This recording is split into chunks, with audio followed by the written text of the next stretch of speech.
Vamos lá agora com o tio Samuca, ó. Desce aqui, Sarinha, pela escada, ó. Aqui, ó, vem cá. Vem cá.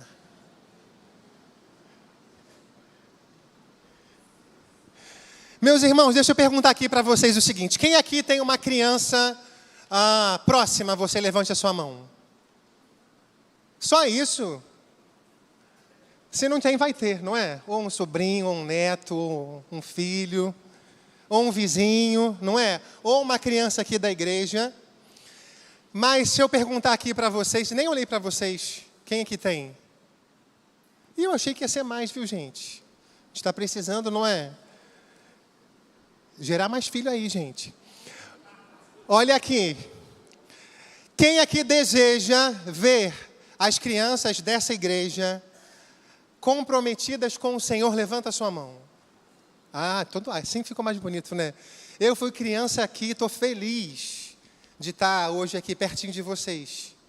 Porque eu fui criança aqui e muitos de vocês me viram crianças, não é? Não estou chamando vocês de velhos, não. Tá bom? Não estou, não. Mas é uma alegria estar aqui compartilhando com vocês a condução desse culto. Quando a gente pensa em criança e o que a gente deseja para as crianças, a gente precisa se perguntar se a gente, enquanto adulto, também está disposto a desejar as mesmas coisas que a gente deseja para as nossas crianças. Por isso, o que a gente vai pensar hoje é que também com as crianças precisa começar em quem? Em cada um de nós. Pais, professores, tios, avós, cuidadores de crianças. O trabalho precisa começar com a gente. Bom seria se a gente pudesse colocar os nossos filhos numa bolha. A gente até tenta, não é? Mas se engana achando que consegue. Bom seria que a gente pudesse protegê-los de todas as influências do mundo. Mas não é possível, eles estão aí para viver nesse mundo. Como a gente, então, pode ajudar as nossas crianças? É sobre isso que a gente vai pensar essa noite. E eu quero, então, convidar você a ler comigo Deuteronômio, capítulo 6, versículos 1 a 9. Quero convidar você a ficar de pé para a gente ler junto. Vai aparecer aí já, ó. 1, 2, 3 e... Ih, o pessoal tá bom, ó. Vamos ler juntos, então? São esses os mandamentos, os estatutos e os juízos que o Senhor, seu Deus, ordenou que fossem ensinados a vocês, para que vocês os cumprissem na terra que vão entrar e possuir, para que durante todos os dias da sua vida, vocês e os seus filhos e os filhos dos seus filhos temam o Senhor, seu Deus, e guardem todos os seus estatutos e mandamentos que eu lhes ordeno. E para que os seus dias sejam prolongados.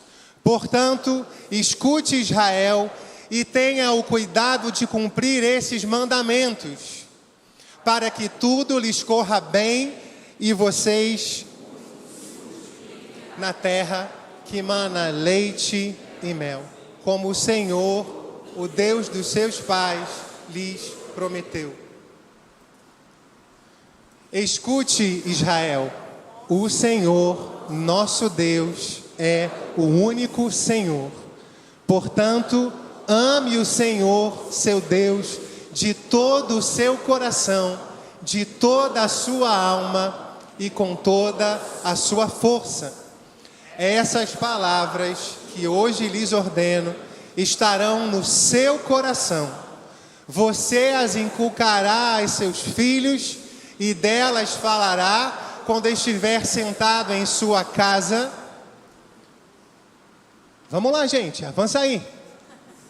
Andando pelo caminho, ao deitar-se e ao levantar-se. Vamos continuar, mais um. Também deve amarrá-las como sinal na sua mão, e elas lhe serão por frontal entre os olhos. Mais um.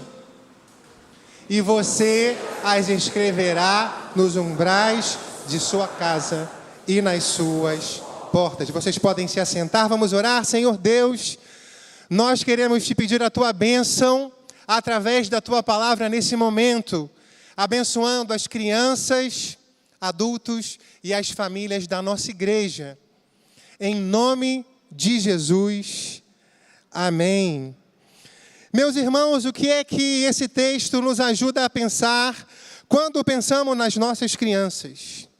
E a primeira coisa que eu queria então compartilhar com vocês é a seguinte: nós, adultos, precisamos entender que o trabalho é nosso. Pelo menos durante um tempo, o trabalho é nosso. Essas palavras foram ditas por Moisés. E para quem Moisés disse essas coisas? Para adultos ou para crianças? Para quem? Para adultos. Quem precisaria colocar em prática essas coisas? Adultos ou crianças? Adultos. Adultos. Eis o ponto. Nós, adultos, precisamos então entender que o trabalho é nosso, pelo menos por enquanto, porque vai chegar um dia que as nossas crianças vão crescer e farão as suas escolhas. Mas enquanto não fazem, o trabalho é nosso e tem que ser nosso. Eu já fui buscar ajuda para os meus filhos, porque é fácil a gente falar e saber as teorias, mas colocar em prática é muito difícil. E bom que Deus capacita outras pessoas para nos ajudarem. Então, em alguns momentos, Camila e eu fomos buscar ajuda. E a gente saiu de lá com um dever de casa para quem? Para as crianças ou para Camila e eu? Para Camila e eu. A gente é que deveria fazer algumas coisas se a gente quisesse abençoar as nossas crianças. E parece que a gente se esquece disso, porque a gente quer que as nossas crianças façam coisas, mas queremos que o trabalho seja dos outros. As crianças lá em casa pediram para fazer aula de música. Eu achei a ideia maravilhosa. Aí depois eu fiquei pensando, tem o dinheiro, tem que levar e buscar. Pergunto para vocês vão errar essa. De quem está sendo o trabalho? Nesse caso, da minha sogra, não é? Que é quem tem trazido ele para as aulas de música. Mas quando eu pensei, quando eles pediram, eu falei, meu Deus, é maravilhoso, mas eu vou ter que sair mais cedo e correr mais, porque eu quero que eles toquem, mas o trabalho é meu. Manu foi convidada para fazer um teste de nado artístico, agora que é o nome, né? Num clube lá em Laranjeiras, não vou dizer qual é, lá em Laranjeiras. E ela ia passar, porque ela sabe nadar. E a pessoa que convidou falou assim, basta saber nadar, se não se afogar, ela vai fazer parte do time. E eu fui incentivando, mas vou confessar aqui para vocês, que por dentro eu fui orando, Senhor, que ela não queira. Incentivei, não desencorajei não. Vai, minha filha, quem foi levar ela para fazer o teste? A sogra. É uma benção, minha sogra, gente. Mas se ela passasse, eu ia ter que 3 vezes por semana ir para lá na hora do rush para levar e para buscar. Talvez fosse sobrar para minha sogra, porque eu não ia conseguir. E ela falou, pode ir, que se ela passar eu vou. Deixa comigo. Mas eu até aceitaria, e aceito um monte de coisa. Mas é obrigação dela, da minha sogra? Não. É minha. Obrigado, minha sogra, eu te amo. O trabalho tem que ser nosso. Acabou que ela chegou lá e não quis fazer o teste.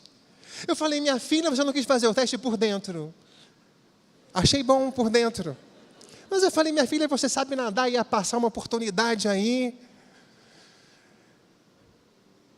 Porque ia dar muito trabalho. E na vida espiritual a mesma coisa acontece. A gente quer que as nossas crianças sejam homens e mulheres segundo o coração de Deus, mas nós queremos que Deus haja num passe de mágica. que a gente ora e eles acordem desejando estar aqui na igreja domingo de manhã, acordando felizes para estar aqui na EBD às 9 horas. Isso pode acontecer? Até pode, não é? Mas muito provavelmente vão acordar reclamando. E aí dá trabalho. Mas o trabalho é nosso e nós adultos é que precisamos investir na vida espiritual das nossas crianças. A gente tem que começar do começo, e é a começar em cada um de nós. O texto diz: essa é a lei, isso é, os decretos e as ordenanças que o Senhor, o seu Deus, ordenou que eu lhes ensinasse. O Senhor ordenou que Moisés ensinasse, e o que Moisés iria ensinar, não iria ensinar às crianças, aos adultos. E os adultos iriam ensinar às crianças. Nós precisamos ser referência na vida das nossas crianças. Eu gosto muito de fazer o dever de casa com eles. Eles passam as tardes na minha sogra e eles estão avançando, não é, de série, e os deveres vão ficando mais difíceis. Essa semana teve uma conta que meu sogro não conseguiu ajudar. E eu falei, se ele não conseguiu ajudar, já sei que ele vai chegar em casa, eu vou ter que estudar a matéria. Confesso que não consegui entender, era um negócio lá de fração, equivalente. Olhei no livro, só não pesquisei no YouTube. Mas fizemos todos, e esse eu falei, Samuca, esse aqui tem que perguntar para a professora segunda-feira, que esse aqui eu não estou lembrando não. Tentei olhar aqui no seu... Mas se eu quero que ele conheça, eu preciso conhecer.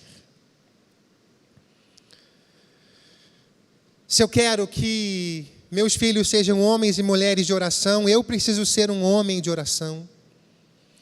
Se eu quero que eles amem a casa de Deus, eu preciso amar e valorizar, estar junto com os nossos irmãos. E o versículo diz: desse modo vocês, seus filhos e seus netos temerão o Senhor, o seu Deus, e obedecerão. Tem uma ordem: vocês, seus filhos e seus netos.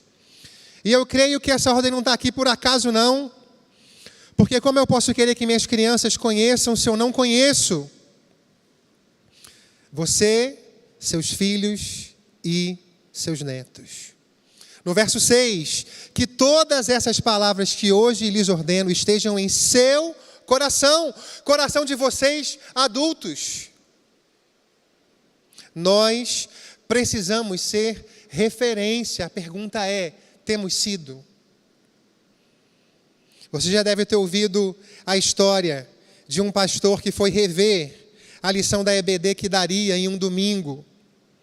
E conversando em voz alta com sua esposa, ele estava pregando, né, ia falar sobre as marcas de um verdadeiro cristão, e ao ouvir o seu pai falando, uma criança, o seu filho, lhe diz: eu estou achando então que eu não conheço nenhum cristão verdadeiro, porque a gente pode falar uma coisa e viver outra coisa. E nós precisamos ser referência. E o texto vai dizer: faça isso tudo todos os dias da sua vida. Todos os dias da sua vida. Isso nos ensina que nós precisamos persistir. Nós não podemos desistir. Nada na nossa vida dura apenas um dia. Hoje eu participei de uma boda de 25 anos. Foi um dia lindo. Mas, para esse casal viver 25 anos junto, eles precisaram escolher viver juntos todos os dias. O sim para a família não é de um dia, é sim todos os dias. E quem aqui cuida de uma criança sabe o quão cansativo é. Eu digo uma coisa, quem tem gêmeos já tem o meu respeito sem eu nem conhecer. Tem gêmeos, já tem o meu respeito, que eu nem imagino como é duas ao mesmo tempo.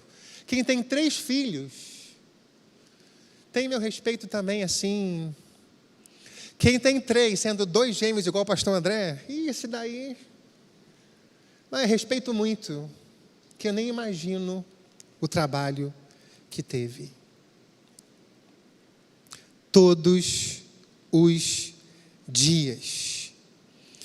Ensine-as com persistência. Converse sobre elas quando estiver sentado em casa, quando estiver andando pelo caminho, quando se deitar e quando se levantar. Amarre-as como um sinal nos braços e prenda-as na testa. Escreva nos batentes das portas de sua casa e em seus portões. Eu gosto de pensar que a proposta aqui é a seguinte, olha, vamos fazer uma lavagem cerebral aqui. Cerca, é na testa, é na porta, é sentado, é deitado, é levantado. É a lavagem cerebral. E da palavra do Senhor é ótima, que seja. Porque andam por aí fazendo lavagem cerebral. E a gente está deixando de fazer aquilo que a gente precisa fazer. Eu li uma entrevista de um cantor mexicano que mora nos Estados Unidos e ele dizia que na casa dele eles vão falar espanhol. Porque ele sabe que inglês os filhos vão aprender na escola, na rua. Então, em casa é espanhol. Porque ele não vai precisar ensinar o inglês. Eles vão aprender. E isso acontece com as nossas crianças. Eu estava lembrando de uma vez que eu vim pregar aqui e trouxe uma vassoura. Já veio uma música na sua cabeça? Já, não é? Que é assim, né? Eu peguei a vassoura, subi aqui, passei para algumas pessoas, e aí a pessoa já me disse, diz aonde você vai que eu vou varrendo. E eu tive que me segurar na hora da mensagem para não cantar a música. Se a gente começar a cantar aqui, desenrola, bate, aqui automaticamente a gente vai, se segurar para não dançar. Porque isso é automático.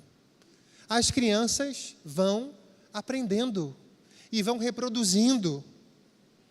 E nós não investimos como deveríamos. Eu tenho um amigo, ministro de música, e ele fala que no carro dele é só música cristã. Ele não tem nada contra a música celular, mas no carro dele é música cristã.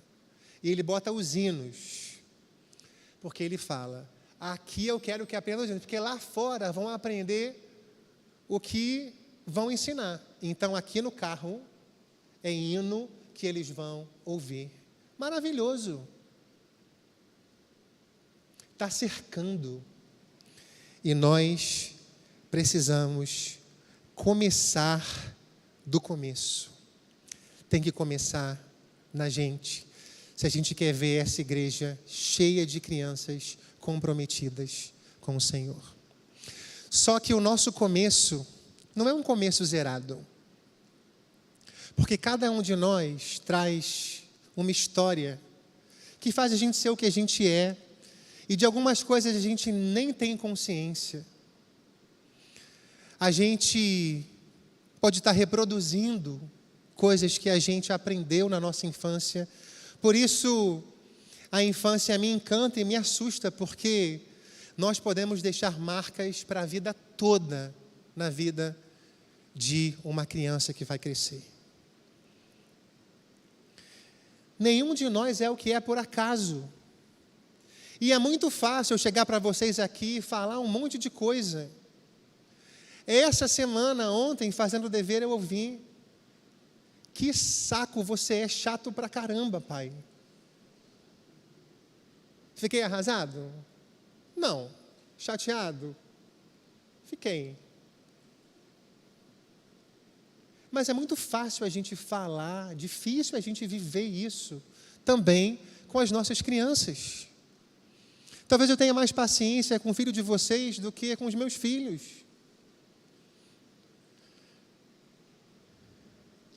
Eu não sei como foi o seu começo, mas se tem uma história que me encanta na Bíblia, e a juventude que está aqui sabe disso, que é o meu lema para eles, é a história de Jabes, que teve um começo que não foi um bom começo, mas que colocou esse começo diante de Deus e pediu para Deus: Deus, muda a minha história. E lá em 1 Crônicas, a gente vai ler que Jabes foi o homem mais respeitado da sua família. Sua mãe lhe deu o nome de Jabes, dizendo: com muitas dores o dei à luz. Olha só que peso ele carregava, não é? O nome naquela época não era como agora, não. Trazia uma marca, com dores. Eu digo aqui, né, eu brinco com os meninos, que imagina ele passando e sofrendo bullying na escola. E não quero ele no meu time não, esse cara aí traz dor. Imagina uma jovem chegando em casa: estou gostando do Jabes. E aí a mãe: minha filha, é isso que você quer para a sua vida? Olha aí, o cara traz dores. É isso que você quer? Mas aí ele ora ao Deus de Israel e diz: abençoa-me e aumenta as minhas terras, que a tua mão esteja comigo, guardando-me de males e livrando-me de dores. E Deus atendeu o seu pedido. O começo dele não foi bom, mas Deus mudou a história dele. Deus atendeu o seu pedido. E talvez você não seja paciente como você gostaria de ser, talvez você não fizesse um monte de coisa que você gostaria de fazer com seus filhos, porque é difícil, é cansativo. Tem hora que a gente dá um passo para frente e 3 para trás. Essa é a nossa sensação. Mas Deus é o dono da nossa vida e nós precisamos dedicar diariamente as nossas crianças ao Senhor, para que Ele alargue as fronteiras, para que Ele estenda a mão, para que Ele mude a nossa história e nos ajude a mudar as histórias das nossas crianças. Eu quero desejar que eu e você desejemos tudo o que a gente deseja para as crianças, porque eu sei que a gente deseja, mas que a gente possa viver, ser referência e persistir todos os dias, para que, a começar em nós, tenhamos crianças abençoadas nas nossas famílias e crianças abençoadas na nossa igreja e assim no mundo. Amém? Vamos orar? Senhor Deus, nos ajuda a viver isso que o Senhor nos pede para que ensinemos às crianças. Que essas palavras possam estar em nossos corações. Renova as forças daqueles que estão cansados, desanimados com os seus filhos. Nos ajuda como igreja a amar, a apoiar o trabalho com as crianças. E nos ajuda, ó Deus, a fazer a nossa parte. Renova as nossas forças físicas, emocionais, espirituais, para que naquilo que depender de nós, nós possamos nos importar e contribuir para a formação espiritual das nossas crianças. É o que nós te pedimos em nome de Jesus. Amém. E somos filhos de um Pai amoroso que não desiste de nós. E hoje, quando celebramos a ceia, nós nos lembramos desse sacrifício. Quero convidar o pastor Alcenir aqui. O coro vai cantar uma música ou nós que vamos cantar? É um cântico primeiro. Cantaremos e depois então celebraremos o sacrifício de Jesus, demonstração de um amor que não desiste de nós.